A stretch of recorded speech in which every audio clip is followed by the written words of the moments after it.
Faith and Culture Center exists to build inclusive communities by helping people get to know their neighbors. So what we do is build lines across divides of religion, race, ethnicity, and culture, bringing people together around a shared meal and shared conversations about things that matter, so that ultimately we can come together and work together to build a city where all can flourish. One of the ways that we accomplish our mission is a seat at the table program.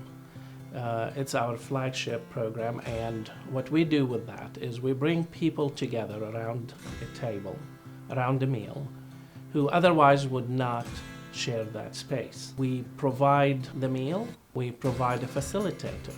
It is truly a wonderful opportunity to break barriers that exist between us in our own communities where we do not know our neighbors. When you take a step out and you do it, it is uncomfortable because you don't know who's coming to your home. But I've seen people who have been in my home before. Not only did we say, hey, I know you, but we hugged and, hey, how's it going? And have you hosted any others? And how's your life going? And it's just a way to broaden your circle and to include more people.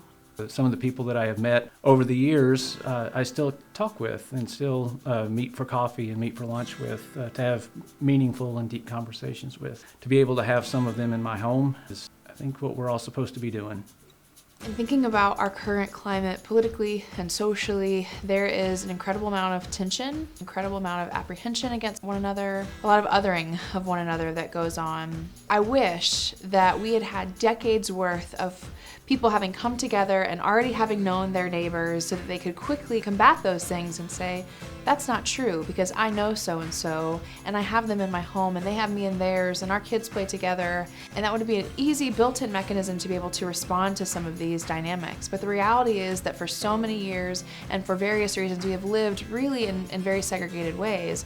And so I think what we see now as a result of that so quickly, whether a politician or a religious leader or even just a layperson can just name something that can so quickly incite hatred in our language, in our actions, in our policies.